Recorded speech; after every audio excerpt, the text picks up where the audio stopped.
evening, St. Lucia, and welcome to In the Briefing Room, the show that cuts through the noise and gets straight to the point.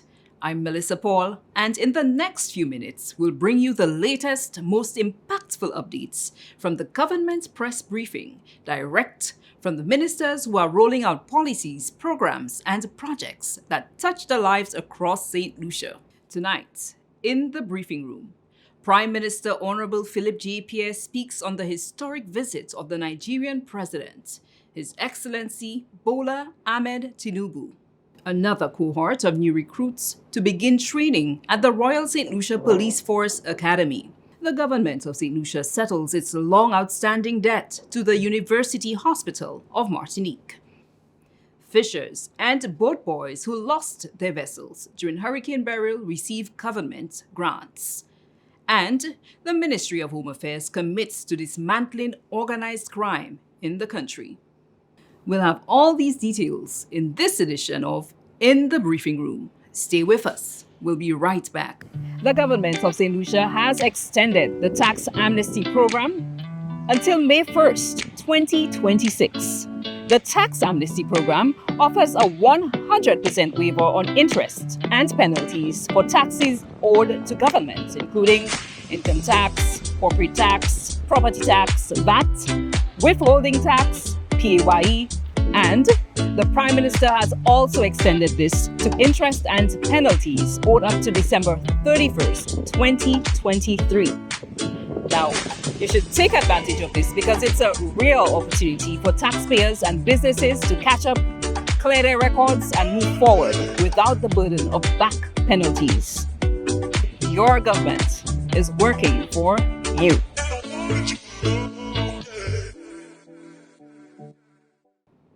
Welcome back to the Briefing Room. On June 28th, St. Lucia's Prime Minister, Honorable Philip J. Pierre, welcomed to the island shores His Excellency Bola Ahmed Tinubu, President of Nigeria. The historic visit comes 27 years after the late Nelson Mandela of South Africa touched down on St. Lucian soil. The two leaders discussed areas of common interest, from trade and education to youth exchanges and healthcare, paving the way for deeper ties. Prime Minister Pierre explained in a formal press statement on the visit that President Tinubu's meeting with the OECS heads of government led to clear, practical outcomes and marked a significant step forward in strengthening South-South cooperation between Africa and the Caribbean. President Tinubu made several direct offers to the region. Full tuition scholarships for OECS students to pursue higher education in Nigeria. Deployment of Nigerian professionals across sectors such as health, education, and engineering for the Nigerian Technical Aid Corps. Visa waivers for OECS nationals in diplomatic and official passports with encouragement for reciprocal arrangements. Formal diplomatic relations between Nigeria and St. Lucia with other OECS member states expected to follow. A joint diplomatic mission is also under discussion. A proposal to establish a Nigeria OECS Joint Commission to guide and expand this new partnership. Collaboration in education, maritime training, scientific research, and climate adaptation. In response, Prime Minister Pierre said OECS heads welcomed Nigeria's proposals and highlighted areas of particular interest, including the provision of healthcare professionals and the expansion of youth exchanges in the region. Reviving the Nigeria OECS medical partnership to bring competent doctors and nurses to the region. Expanding youth exchanges, including training in robotics, software, and innovation. Deepening culture and creative sector collaboration with a focus on export-ready Afro-Caribbean goods. Improving air and maritime connectivity, including renewed discussions on the Black Star Line concept and direct air links via Nigerian carriers. Targeted tourism marketing to Nigeria's growing middle class. Joint trade and investment promotion, including business forums and matchmaking between OECS entrepreneurs and Nigerian investors. According to the Prime Minister, both sides have agreed to appoint lead representatives and technical working groups to follow through on this agenda. You're watching In the Briefing Room. When we return, the Royal St. Lucia Police Force to boost its manpower with another cohort of recruits set to begin training. Many factors affect the cost of goods that are imported into the country, like shipping costs and the increase in prices overseas. Take flour for instance. The average cost of a 100-pound bag of flour is $128.25. Thankfully, the government uses subsidies to reduce the cost of flour imports. Here's how it works. For every 100-pound bag of flour, the government covers $43.25. This decreases the price from $128.25 to $85. So you pay less for flour, bread, and other flour products at the supermarket. The government continues to absorb part of the costs, so you pay less. Your government is working for you.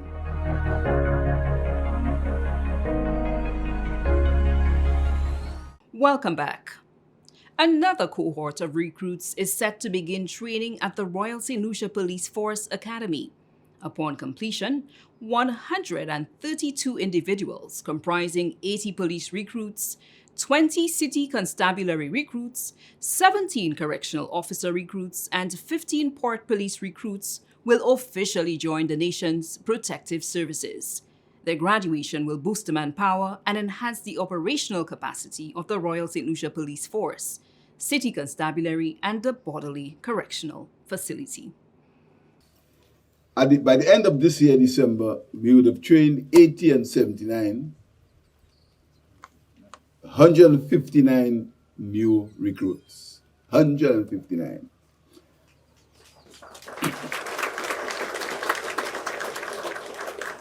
We would have trained over 50 rangers. We would have trained over, I think, more than 20, could be a little more, members of the emergency services, the fire service. And I want to tell you that the government is investing. And later this week, we're going to be initiating another 2 new ambulances. The government is investing over $9 million in the fire service of St. Lucia, in the emergency services.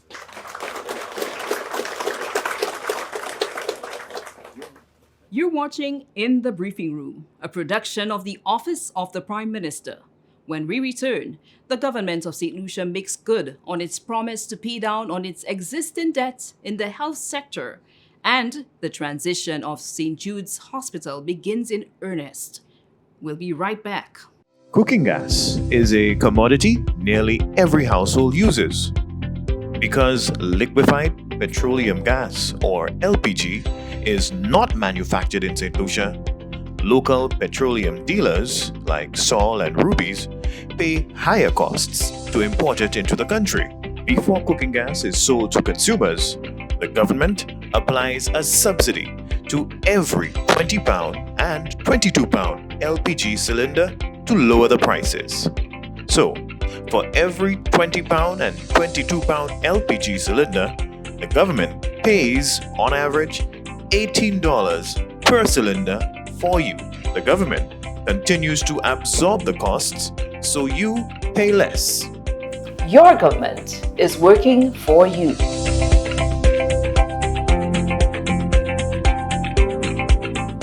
St. Lucia's Health Minister, Honorable Moses Jean-Baptiste, is reporting the government's move to settle a long outstanding debt owed to the University Hospital in Martinique.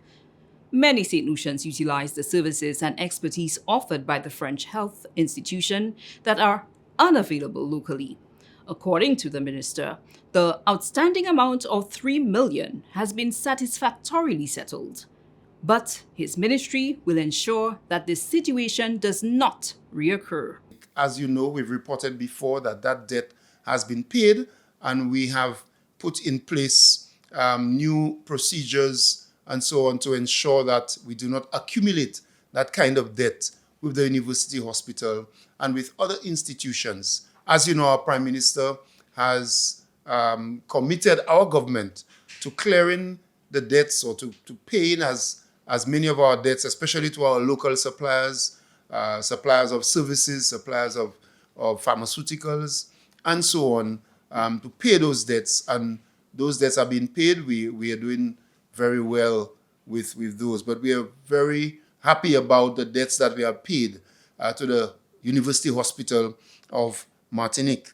Meanwhile, the minister revealed that the commissioning activities for the St. Jude Hospital are in progress as reconstruction of the facility nears completion. We are working with the various teams, to ensure that there's going to be a smooth transition of the services from the stadium to the OG site, and also to ensure that the new equipment, which is already being procured, is tested, and so on. So these activities, I must tell you, are happening. The meetings are taking place with various professionals, and we are pleased with the progress. We are hoping that as soon as the buildings are given over to the ministry, to the government, then we will transition very, very smoothly. Honorable Jabatis also announced new services in breast cancer screening, which began on June 23, 2025 at both of the island's major health facilities. When we come back, fishermen in Soufrière receive additional assistance to support their livelihoods and solar technology to power their cooperative.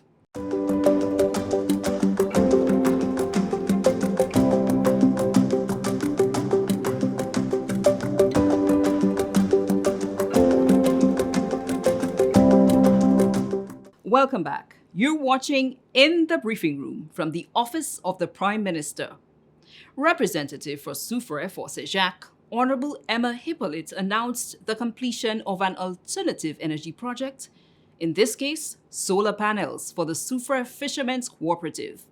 Through collaboration with the Global Environmental Facility, or GEF, and the Ministries of Commerce and Agriculture, the fishermen will see significant energy savings and receive major boosts to their future pensions. This has had significant positive implications for them. The energy cost, so far has identified a savings of about $40,000 annually for the Fisher Cooperative. And we have taken the decision that this savings, we're going to put it together to try to give a small pension to our retired fishers. And those of you who were there, the Prime Minister made a very generous statement where he indicated that as a government, we will present or give a one-time donation of $350,000 to the fishers, not only to Soufrière, but to the fishers for that pension plan. At the same event hosted in Soufrière, Prime Minister Honorable Philip J. Pierre distributed grant fund checks to fishers and boat boys as a follow-up to a previous donation made in November last year to help replace boats and equipment lost during the passage of Hurricane Beryl. And now, this time around, about 47 of them got about $220,000 in grant funding to assist them. And I think that's extremely important for us, especially, and the boat boys, they service the tourism industry. They're not in the fishing industry, in the tourism industry. And that was important for us to give them that support so that they can get back their dinghies again and then to earn their livelihood. So I'm extremely grateful to the Honorable Prime Minister for that. You are in the briefing room. When we return, the Minister for Home Affairs reveals a pattern of organized crime in St. Lucia and the measures that will be taken to effectively deal with the issue. We'll be right back. From the start of his administration, Prime Minister Honorable Philip J. Pierre made a commitment to reduce everyday living expenses. This is why, effective June 1st to May 26, 2026, the 6% service charge on price-controlled food items has been completely removed, putting money back where it belongs, in your pocket. Your government is working for you.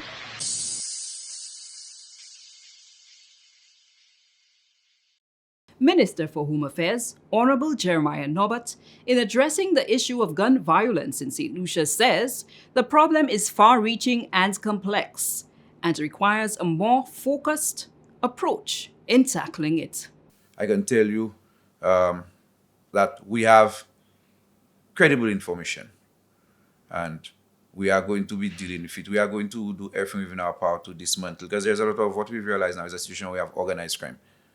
Organized crime where we have people from different stratas of society involved in it.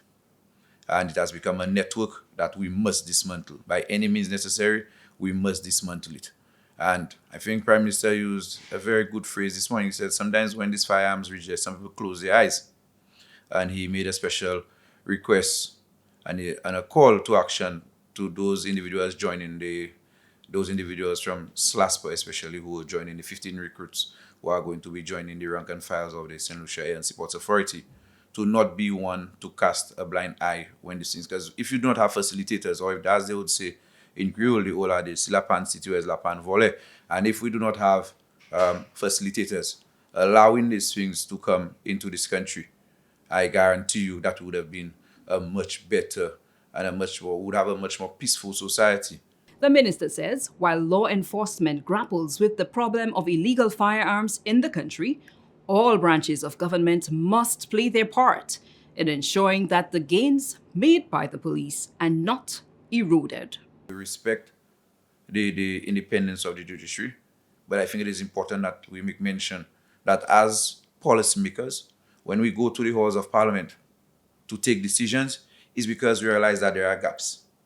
And it is our hope that when we take certain decisions, like increasing penalties for firearm and firearm-related offenses, it is our hope that those people charged with administering and executing, that whatever decisions they take are aligned with the policy direction of this government. So realize that there are several gaps.